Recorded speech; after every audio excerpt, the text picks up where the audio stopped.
Uno entra en la capital por amplias avenidas en las que están el Arco del Triunfo, el Panteón de la Armada, la Plaza del Pueblo, cosas que le dejan a uno sin aliento. Construyámoslo a una escala que haga que la de San Pedro y su plaza, en comparación, parezcan juguetes. Los que entren en la Cancillería del Reich deberían sentir la sensación de que se encuentran ante los amos del mundo. Esta era la grandiosa visión que Hitler tenía de Alemania, una especie de megaroma que se construiría en lo alto de Berlín como la nueva capital de su imperio o Reich de los 1000 años. Al final, el aeropuerto Tempelhof fue uno de los pocos edificios que se construyeron aquí.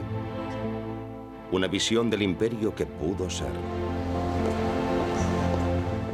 Desde aquí, Hitler pretendía que la raza aria dominase vastas extensiones de Lebensraum o espacio vital.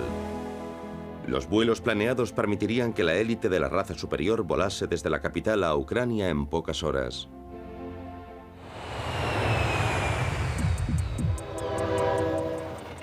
A miles de kilómetros hacia el este, los aliados de Hitler, los japoneses, estaban ocupados construyendo su propia versión del Lebensraum, construyendo un enorme imperio nuevo en China y el sudeste asiático. Juntos, Alemania y Japón estaban creando un nuevo orden mundial en el que el pueblo ario y el Yamato serían los amos. Sus visiones megalómanas estuvieron más cerca de hacerse realidad de lo que a muchos les gusta admitir.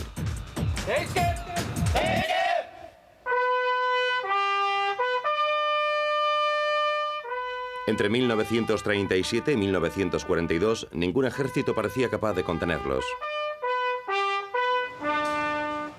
El siglo XX fue un conflicto de 100 años, una guerra mundial. Hacia su punto medio fueron estos nuevos estados-imperio con sus teorías raciales y sus métodos totalitarios los que parecían más próximos a vencer. 1942 fue el año en el que el mundo se balanceó en el filo de la navaja. Fue el año en el que todo el mapa de Eurasia parecía haber sido rediseñado. Desde el Rin al Volga, desde Manchuria a las Islas Marshall, grandes extensiones de tierra cambiaron de manos. Ahora, en nombre del espacio vital, también cambiaría su población. Los métodos de las naciones del eje para construir sus imperios conllevaron que el espacio vital pronto se convirtiese en espacio mortal.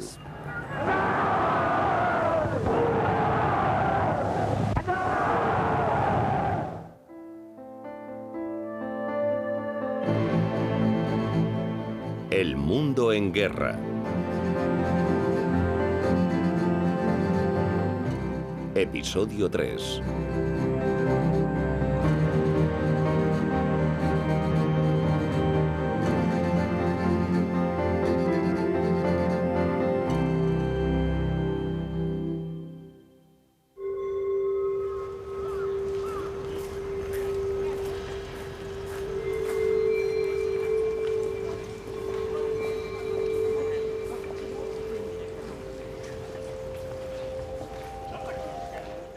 Este es el templo Yasukuni en Tokio, que alberga las almas de los 2,5 millones de miembros del ejército que murieron en combate desde la década de 1860.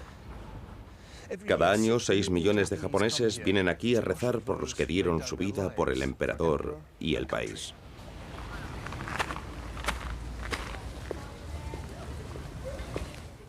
Entre los mártires oficiales figuran 14 criminales de guerra de clase A.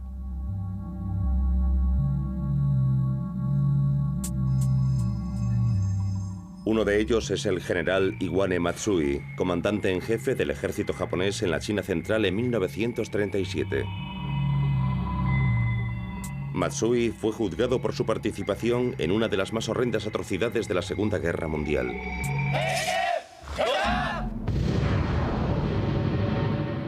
La violación de Nanjing.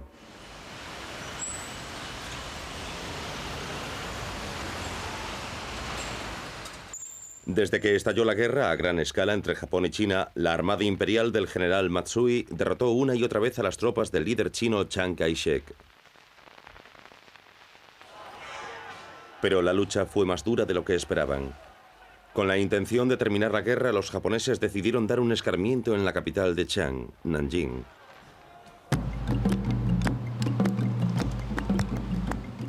Mientras se abrían camino desde Shanghái, los soldados japoneses dieron un adelanto de lo que vendría. Se dedicaron a los concursos de asesinatos que eran tratados por los medios de comunicación como eventos deportivos. El 7 de diciembre de 1937 apareció este titular en el Nichi Nichi, el diario de Tokio. El alférez Mukai Toshiaki y el alférez Noda Takeshi, ambos de la unidad Katagari en Kuyang, se acercan al final de su competición amistosa por ver quién abate antes a 100 chinos en un combate individual con espada, y están prácticamente empatados.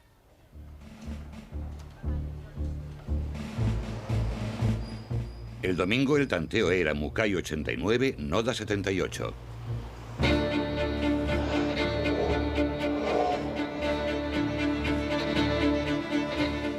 Cuando las noticias de la proximidad de las tropas japonesas llegaron a la ciudad de Nanjing, las autoridades chinas decidieron cerrar todas las puertas de la muralla que rodeaba la ciudad menos una. En un vano intento por mantener fuera a los invasores, terminaron por encerrar dentro a los indefensos habitantes.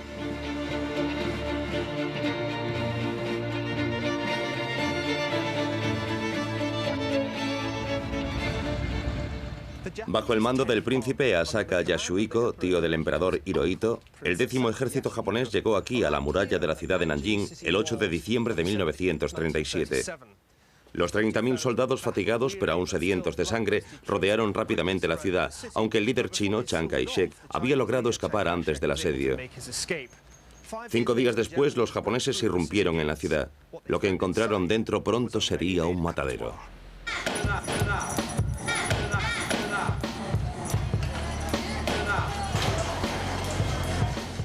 Los prisioneros fueron asesinados a millares, a bayonetazos, decapitados o enterrados vivos. Y no solo prisioneros militares. La violencia no tardó en ser indiscriminada.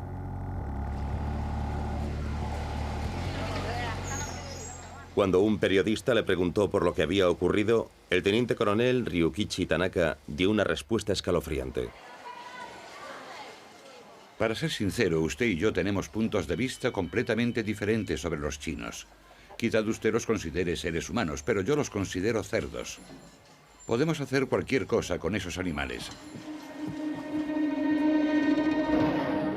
Del mismo modo que los secuaces de Stalin trataban a las minorías étnicas sospechosas en la Unión Soviética, del mismo modo que los nazis pronto tratarían a los judíos de Europa, así consideraban y trataban los japoneses a los chinos, como infrahumanos.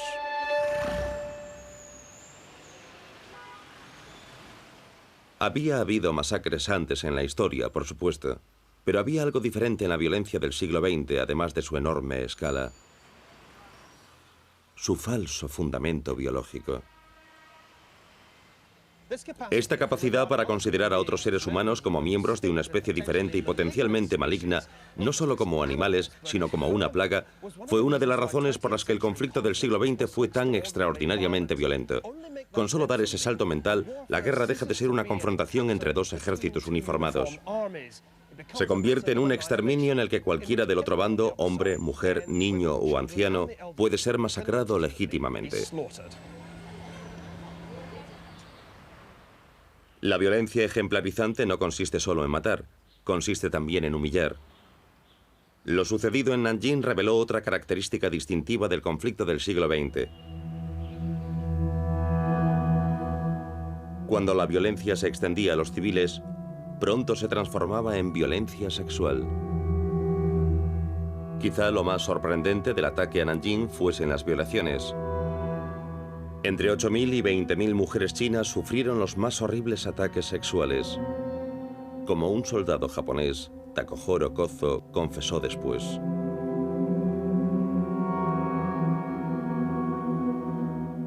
Las mujeres fueron las que más sufrieron. Sin importar lo jóvenes o ancianas que fuesen, ninguna pudo escapar a las violaciones.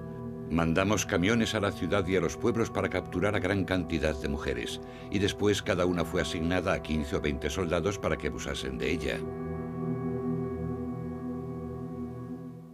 ¿Qué podemos decir de una conducta así? ¿Estaban los soldados japoneses rindiéndose de algún modo al primitivo instinto de fecundar a las mujeres del enemigo? ¿Es posible que unos hombres desprecien a personas comparándolas con una plaga y al mismo tiempo las deseen? ¿O era la violación solo otra forma de usar la bayoneta?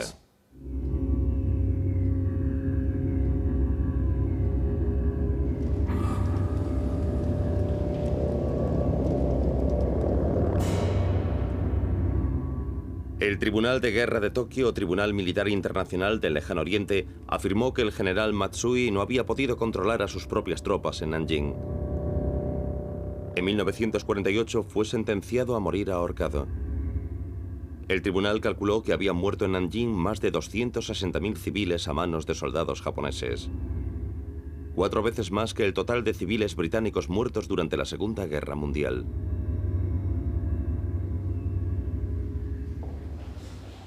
Nos da una idea de por qué todavía hoy los chinos no han perdonado lo que ocurrió durante lo que los japoneses aún llaman, con macabra sutileza, el incidente chino.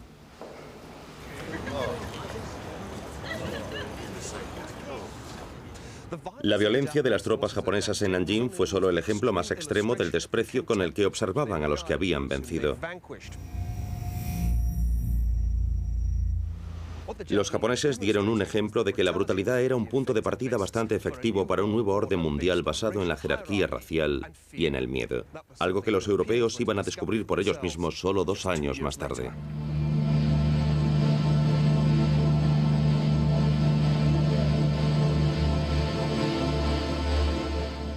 A las 4:45 de la madrugada del 1 de septiembre de 1939, la tranquilidad del amanecer en el oeste de Polonia fue destruida por un devastador bombardeo aéreo.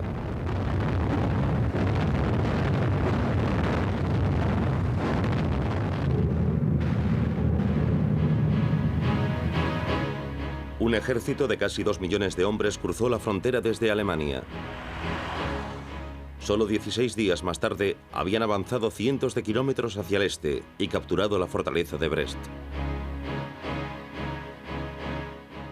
Un ejército con la misión de conseguir espacio vital no necesitaba tácticas de desgaste prolongado, sino de penetración por sorpresa. Con su devastadora combinación de infantería, artillería, blindados y apoyo aéreo, eso era precisamente lo que conseguía la guerra relámpago o Blitzkrieg.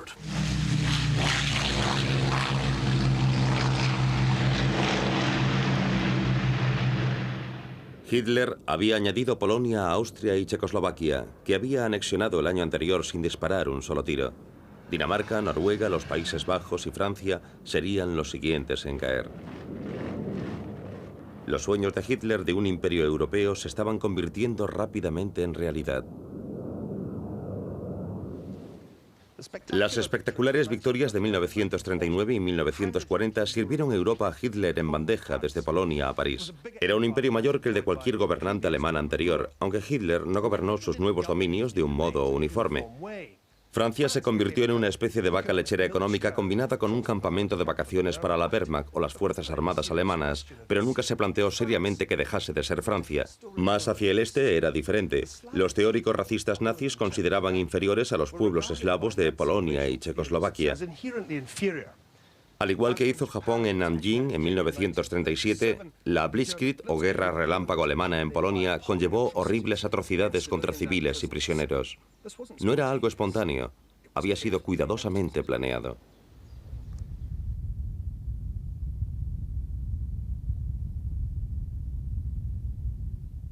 Fue aquí, en los Alpes bávaros, donde Hitler y sus compinches se reunieron para planear el dominio del mundo. El lugar era adecuadamente grandioso. De hecho, Hitler encontró el paisaje de Obersalzburg, cerca de Berchtesgaden, tan inspirador que lo llamó su capital secreta. Evidentemente no se alojó en el nuevo hotel balneario que hay aquí hoy. Cuando Hitler llegó a Obersalzburg en 1925, se había alojado en una humilde cabaña. Aquí fue donde dictó la segunda mitad de Mein Kampf, Mi lucha, con su promesa de aumentar el espacio vital de Alemania.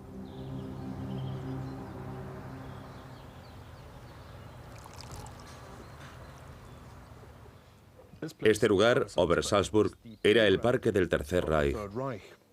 Todos pasaron por aquí. Bormann tenía una casa allá abajo. La de Goering estaba un poco más lejos y a Hitler le gustaba ir paseando de un sitio a otro. Ahora estoy aquí comiendo en un hermoso hotel de 5 estrellas, pero me siento un poco extraño. Quizá porque esto es lo más parecido al ideal de Hitler. Este fue su Berghof, su refugio de montaña. Y supongo que fue desde aquí, desde donde él y los demás superiores de la raza aria pudieron observar desde un lugar elevado al resto de la humanidad. Obersalzburg era un microcosmos del ideal hitleriano del espacio vital, un paisaje espectacular, ario al 100% y libre de cualquier elemento ajeno. El 22 de agosto de 1939, Hitler se reunió con sus líderes militares aquí, en el Berghof, la gran residencia que se había construido con los beneficios de Mein Kampf.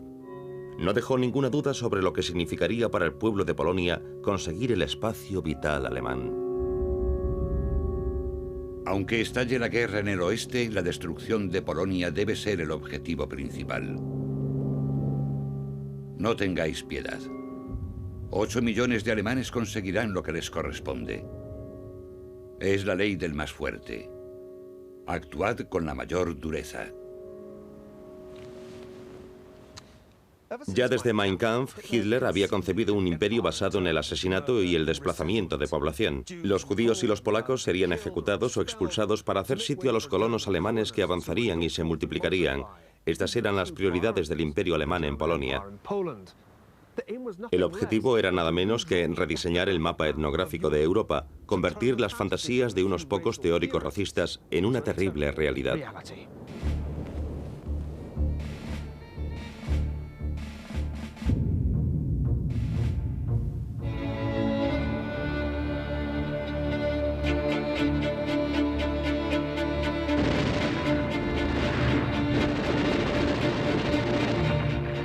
La guerra relámpago de Hitler, o Blitzkrieg, había conquistado Polonia en cuestión de semanas. Era el momento de realizar su sueño, comenzando la transformación del nuevo territorio en espacio vital para el pueblo alemán.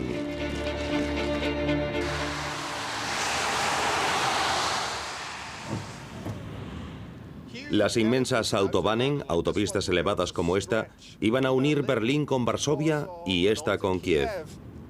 Y por ellas no hay ni que decir que en sus Volkswagen, el coche del pueblo, los miembros de la raza superior viajarían en dirección al grupo de asentamientos fortificados que se iba a construir entre el mar Báltico y Crimea.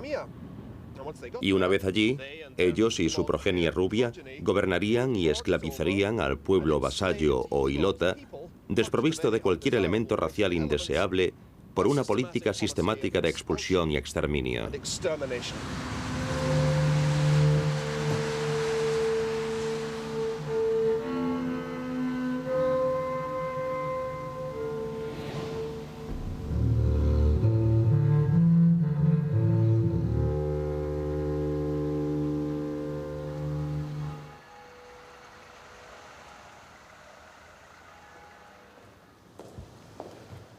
La misión de realizar el sueño de Hitler en Polonia recayó en su nuevo gobernador general, un abogado bávaro ardientemente nazi llamado Hans Frank. Con el ejército polaco destrozado, este ambicioso hombre estaba en situación de decidir el destino de 11 millones de personas. Tenía 39 años cuando se instaló aquí en el castillo de Babel, el histórico feudo de la monarquía polaca, y Frank enseguida tuvo delirios de grandeza. Le dijo a su esposa que iba a ser la reina de Polonia.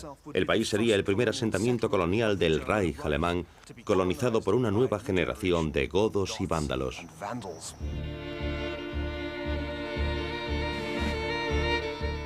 Mi única ambición, declaró, es hacer que el pueblo polaco alcance el honor de la civilización europea.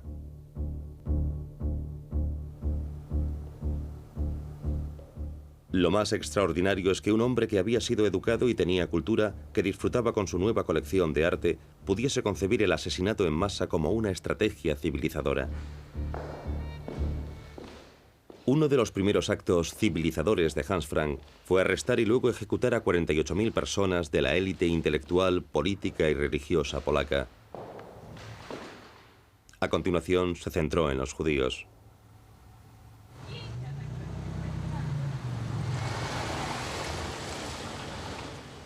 Como en el resto de la Polonia ocupada, los judíos de Cracovia fueron confinados en guetos abarrotados mientras los líderes nazis decidían qué hacer con ellos.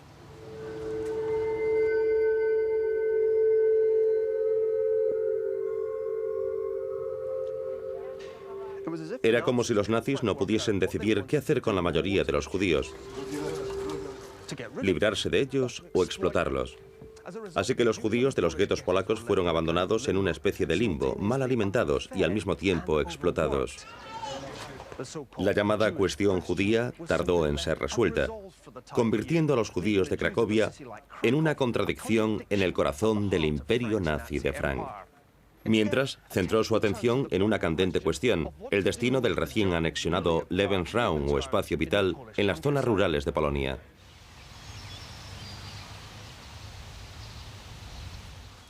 En la primavera de 1940, Heinrich Himmler, al mando de la formación de nuevos asentamientos alemanes, visitó las zonas rurales de Polonia en su BMW junto a su ayudante Hans Jost.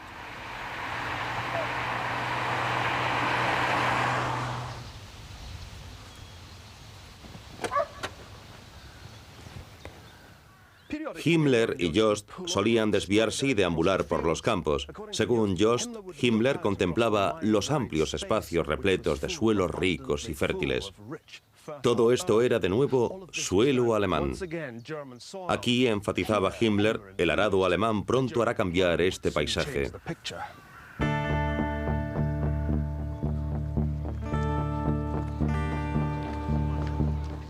Por el camino, Himmler y Jost pasaron junto a Zamość.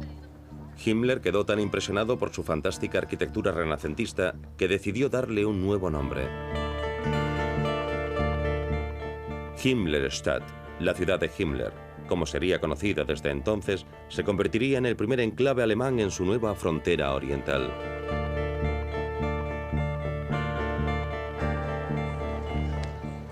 La primera fase de la colonización alemana fue simple. Los judíos de la ciudad fueron retenidos en espera de ser deportados o ejecutados.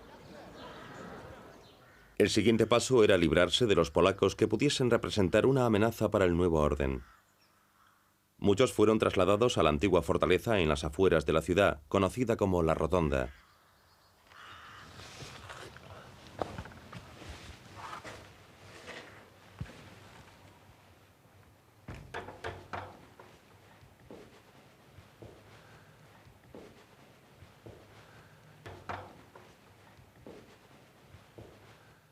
Los nazis mantuvieron en estas celdas a los polacos que habían seleccionado para ejecutar.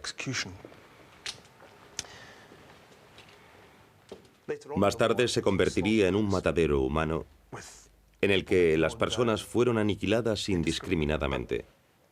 Pero antes escogieron cuidadosamente a los que querían liquidar. Sacerdotes, abogados, jueces, hombres de negocios, maestros. De hecho, cualquiera que pudiese organizar algún tipo de resistencia polaca. Ejecutaron incluso a Boy Scouts y chicas exploradoras.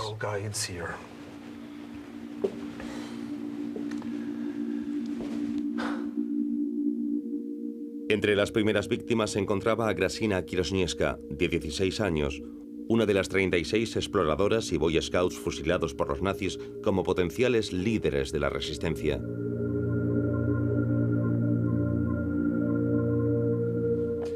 Ahora, con la ciudad de Zamość limpia de sus supuestas impurezas raciales, solo quedaba una cuestión por resolver. ¿Quiénes serían los nuevos habitantes alemanes, los pioneros arios que vivirían en el espacio preparado por las tropas de Hitler?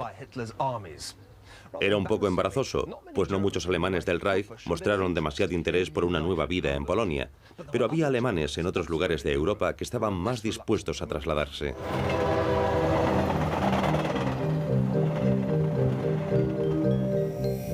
En el verano de 1941, el Commissariat de Himmler había establecido a 200.000 Volksdeutsche, alemanes étnicos de otros lugares de Europa Oriental, en el oeste de Polonia. 25.000 de ellos se dirigieron a Himmlerstadt.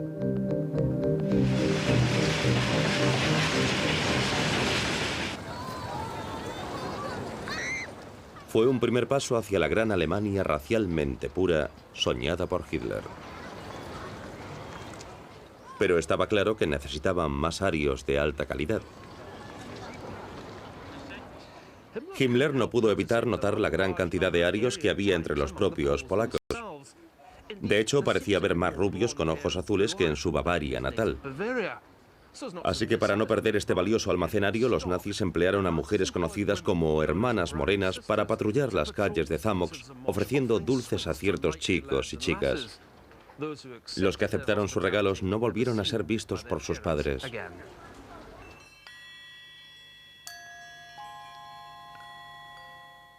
Los niños polacos que pasaban ciertas pruebas físicas y psicológicas de valía racial eran enviados a Himmler para ser germanizados en la madre patria. Casi 5.000 niños de Zamość iniciaron su aprendizaje racial.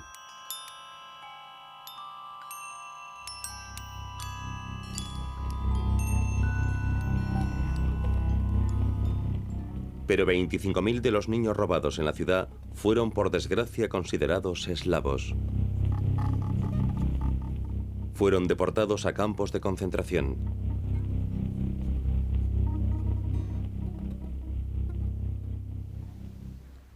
Los nazis encontraron muy pocos colaboradores aquí en Polonia. De hecho, Zamość fue uno de los centros de la resistencia polaca, pero encontraron una acogida más cálida en el punto más oriental al que llegaron cuando entraron en territorio soviético. Nadie pudo prever que su mayor colaborador resultaría ser el hombre que gobernaba en la Unión Soviética.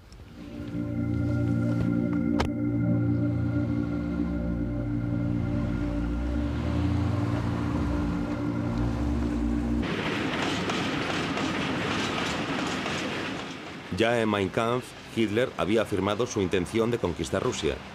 Culpaba a los judíos de la Revolución Rusa, despreciaba a los eslavos llamándolos Untermenschen, infrahumanos, y veía las inmensas llanuras de la Unión Soviética como el espacio vital ideal para el pueblo alemán. Así que fue totalmente inesperado que en agosto de 1939 Hitler estableciese un pacto con Joseph Stalin para repartir Polonia entre ambos.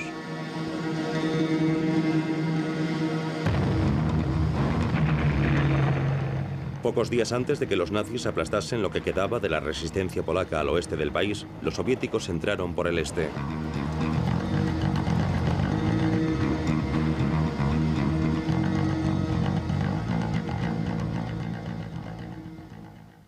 Poco después de que los panzers alemanes llegasen a Brest, se les unió la 29ª Brigada Acorazada Ligera del Ejército Rojo.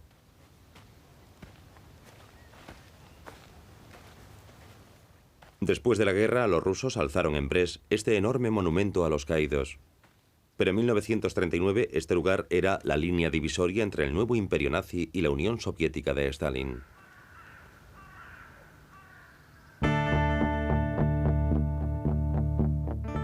Cuando los representantes de ambos regímenes totalitarios se felicitaban unos a otros, la escena parecía una imagen reflejada en un espejo. A pesar de sus diferencias ideológicas, ambos parecían tratar a los polacos y organizar sus estados-imperio de un modo muy similar.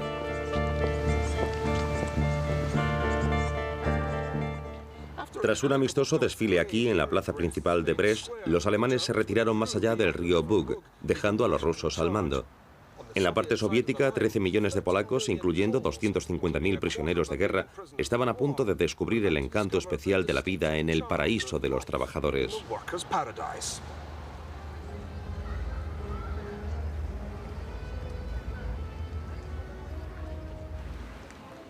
La policía secreta de Stalin inició pronto una campaña de terror contra los elementos sospechosos de ser antisoviéticos. Sus objetivos fueron propietarios de tierras, hombres de negocios, mandos del ejército, funcionarios, el mismo tipo de personas que los nazis estaban aniquilando en el oeste de Polonia. La intención de ambos bandos era decapitar a Polonia como nación.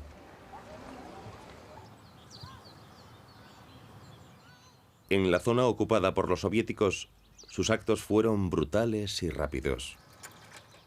La paz de una familia polaca se quebraba con unos golpes en la puerta. Sin previo aviso, la milicia armada soviética entraba, leía una orden de deportación y daba a las familias media hora para empaquetar lo que los soviéticos no se encargaban de llevarse.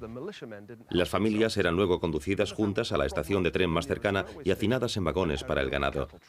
Entre enero de 1940 y junio de 1941, más de 1 millón de polacos fueron deportados así hacia el este, la mayoría con destino a los campos de trabajo de Siberia y Asia Central. El suyo fue un verdadero viaje hacia el infierno.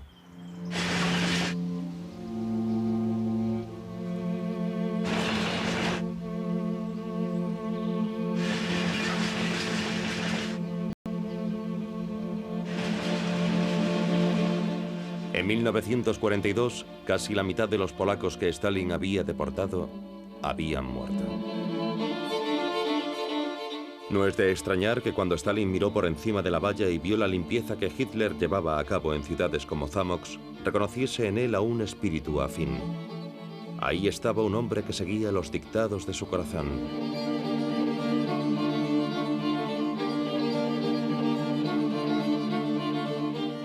Un verdadero totalitario. Un hombre que veía a los polacos como sospechosos por naturaleza.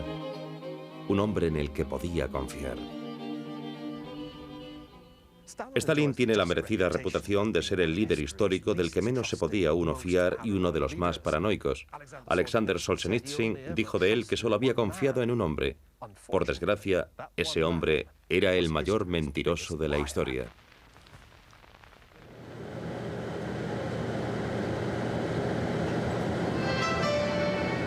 Ladies and gentlemen, welcome aboard the bus to the Kerstein House, known in English as the Eagle's Nest. En abril de 1939, Hitler había recibido un extraordinario regalo de cumpleaños de Martin Bormann. Con unas increíbles vistas del refugio de la cúpula nazi en Obersalzburg y del Berghof, este era el nido del águila.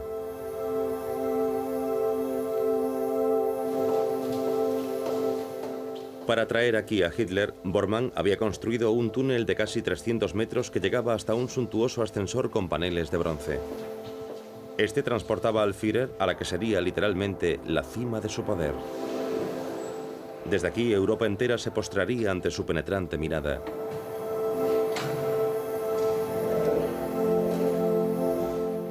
Por desgracia para Bormann, Hitler lo odiaba. El túnel y el ascensor le hacían sentir claustrofobia y la vista desde lo alto le daba vértigo. Pero en cierto sentido, el nido del águila sirvió como inspiración por su magnífica vista de la montaña llamada Untersberg. Aquí, según la leyenda, yace dormido el emperador del siglo XII, Federico I, Barbarroja.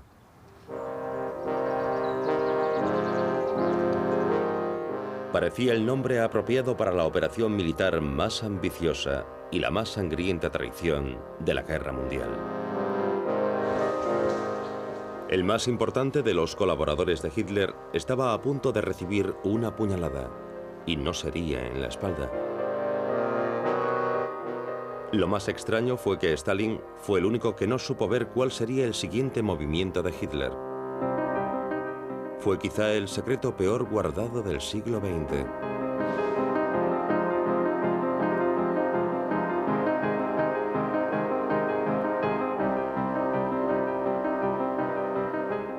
Incluso entre los tejados de Oxford, a cientos de kilómetros de los campos de la muerte de Polonia, la gente sabía bastante bien lo que Hitler planeaba. Esta es la libreta de apuestas de la sala de profesores del Jesus College en Oxford.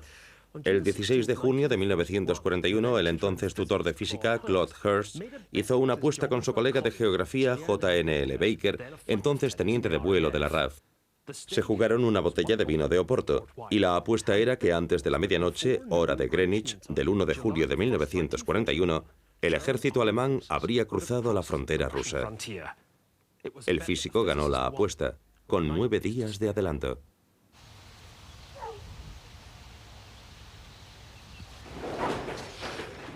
Y no solo los de Oxford predijeron con acierto un ataque alemán a la Unión Soviética en junio de 1941. Los propios espías de Stalin le enviaron numerosos informes sobre una invasión inminente. Stalin los ignoró todos. Como solía hacer, garabateó al pie del informe que llegó de Praga: provocación inglesa, investigar.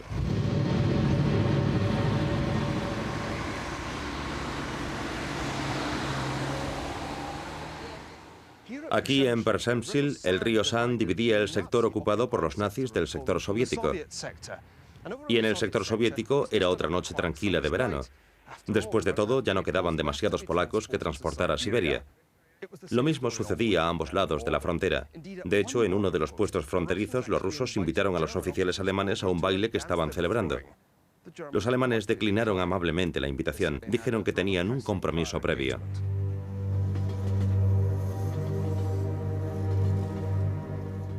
Las tropas rusas en Brest habían pasado el día haciendo instrucción escuchando a una banda militar. Por la noche, como de costumbre, se habían emborrachado.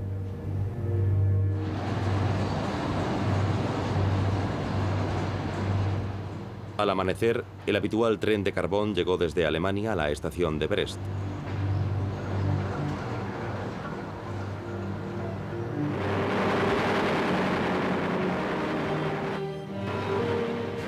De pronto, sin avisar, los vagones se abrieron y sonaron las ametralladoras alemanas.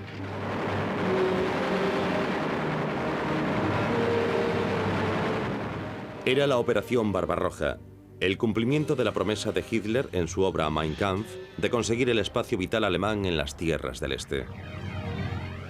La Operación Barbarroja fue en muchos aspectos la consecución de la Blitzkrieg o Guerra Relámpago. El 9 de julio, las tropas alemanas al oeste de Minsk ya habían capturado a unos 300.000 soldados rusos. A finales de agosto, la cuenta de prisioneros llegaba a los 900.000. Desde el punto de vista ruso, era el mayor desastre militar de la historia.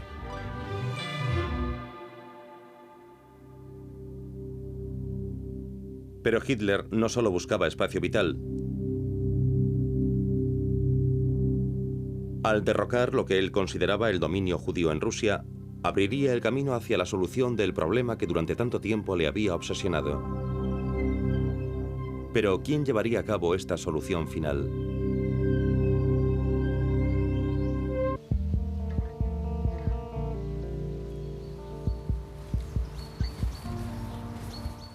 Cuando Stalin recibió los primeros informes de la invasión alemana, se encontraba en su dacha del campo. Estaba atónito. Todo lo que el mariscal Zhukov pudo escuchar al otro lado de la línea fue la respiración agitada de Stalin. Stalin estaba paralizado. ¿Qué había ocurrido? ¿Cómo pudo traicionarle Hitler, el hombre en el que creyó poder confiar, el hombre con el que había repartido Europa?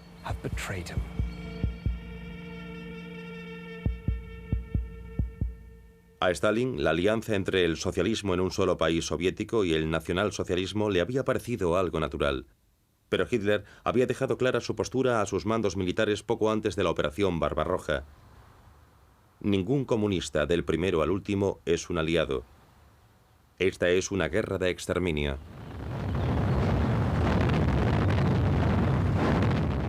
En las primeras semanas de la Operación Barbarroja, los alemanes ejecutaron hasta 600.000 prisioneros soviéticos.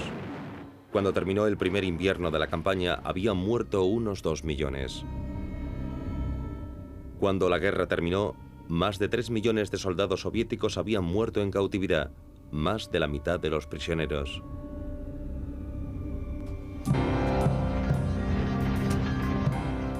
Una vez más, espacio vital quería decir espacio mortal, pero ahora a una escala mucho mayor que antes. Cuanto más hacia el este avanzaban los nazis, más indiscriminada era su violencia.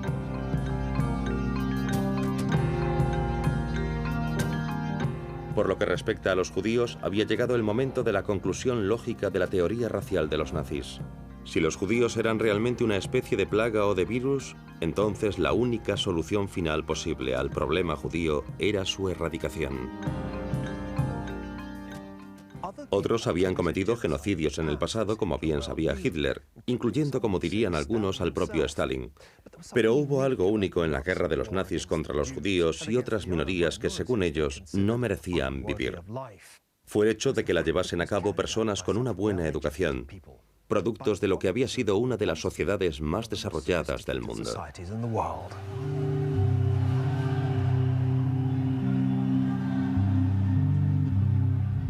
Al comienzo de la invasión de la Unión Soviética, algunas unidades especiales de las SS llamadas Einsatzgruppen llevaron a cabo la primera fase de matanzas sistemáticas.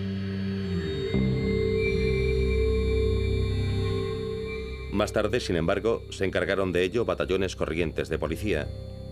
No había que ser un nazi fanático para convertirse en uno de los verdugos de Hitler.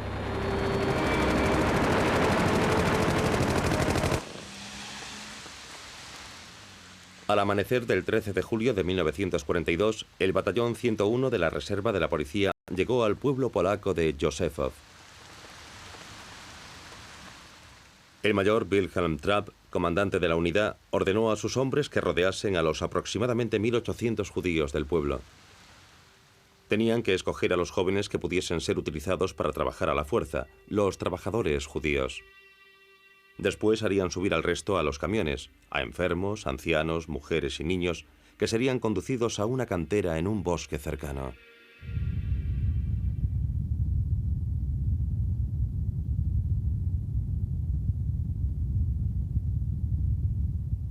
Allí los acribillarían a tiros.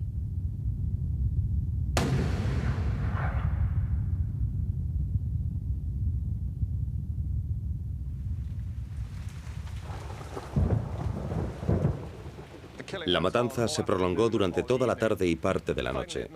Finalmente, a las 9 de la noche, el batallón regresó aquí, a la plaza del pueblo.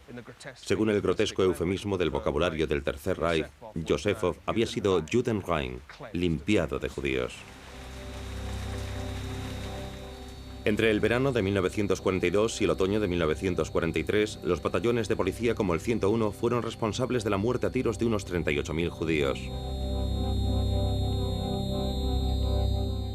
Esta era la realidad del sueño de Hitler del espacio vital, no la suntuosa arquitectura del aeropuerto Tempelhof, no los grandiosos paisajes de los Alpes bávaros, solo una sórdida carnicería en los bosques de Polonia.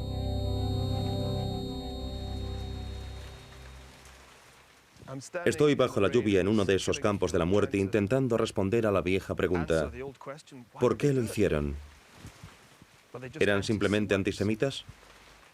¿Eran todos alemanes tan obsesionados con los prejuicios raciales que solo esperaban una oportunidad para masacrar judíos?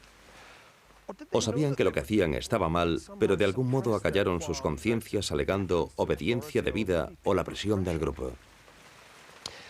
Todavía queda un tercer factor que creo que no podemos obviar, y que es la propia supervivencia. La Operación Barbarroja costó muchas más vidas que cualquier otra campaña anterior de Hitler. Matar judíos era una opción mejor que ir a la línea del frente. Después de todo, ¿qué tienen en común ancianos, mujeres y niños? Que no devuelven los disparos. Sin embargo, hay algo muy claro. Los hombres del batallón 101 de la reserva de la policía no tenían por qué conocer a sus víctimas. Estaban en zona de guerra, en un lugar desconocido, matando a extraños. Pero conforme la masacre continuaba por la Polonia ocupada, no conocer a las víctimas ya no servía como disculpa para matar.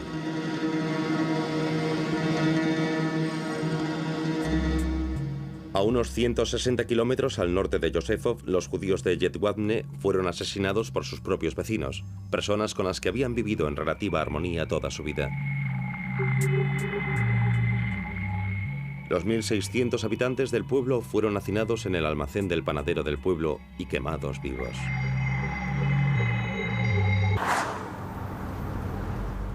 Lo que ocurrió en Jedwabne no fue en absoluto un caso único.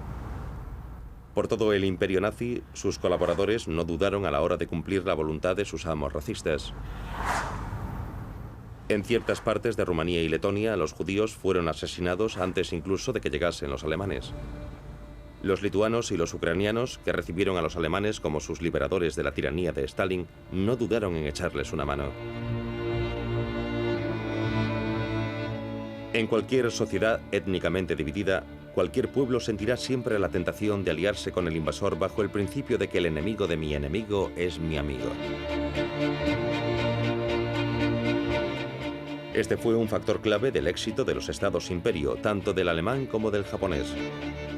Su ideología racista era contagiosa.